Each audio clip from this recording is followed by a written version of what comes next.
decision is to Swansea City. With what might happen in this game now, what did I tell you? It's ridiculous. What did I say to you before? Always kick. Yeah, when you're at the bottom of the league, all the decisions go against you.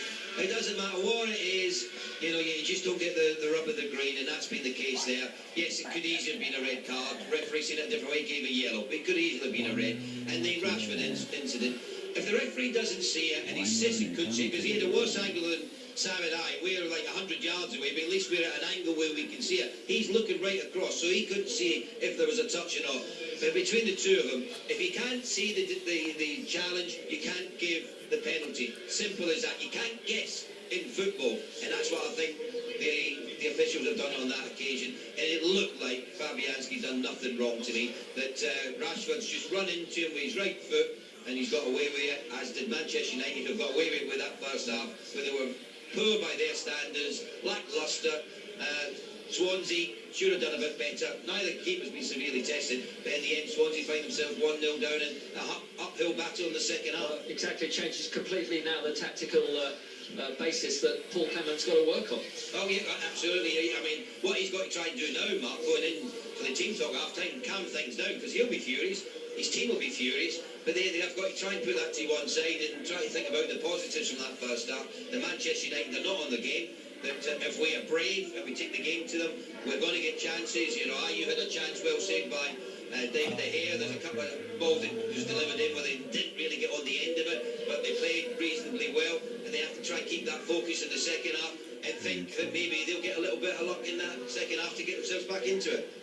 More to come from Ray Houghton and Sam Maniface. That's our first commentary of the afternoon. We'll speak to Jim Proudfoot. Everton against Chelsea coming up next with Jim and Alan Stubbs. Then Graham Courtney will find out what he thinks about Borough against Manchester City, and later on with Ian Abraham, Spurs against Arsenal. Jeff Peters is looking after the Russian Grand Prix for us, and tomorrow night Watford against Liverpool. And League One, and if you want the action for the second half and who's going to go up and who's going to go down, Talk Sport 2 right now, but let me give you the scores as well.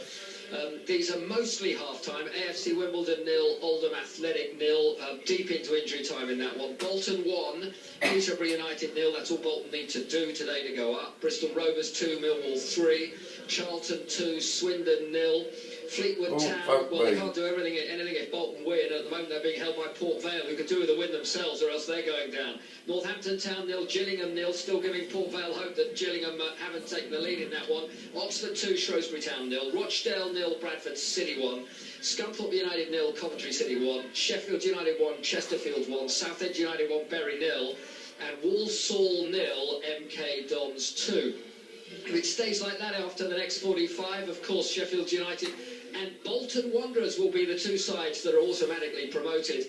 And in the playoff places, Fleetwood Town, Bradford City, Scunthorpe United, and at the moment Millwall, although Southend United still with a chance. And then down at the bottom it would be, as we were, Chesterfield, Coventry and Swindon already gone. Port Vale would be down, missing out by a point from Gillingham and Bury, and Shrewsbury still involved. But that is going to be a tense type 45 to come.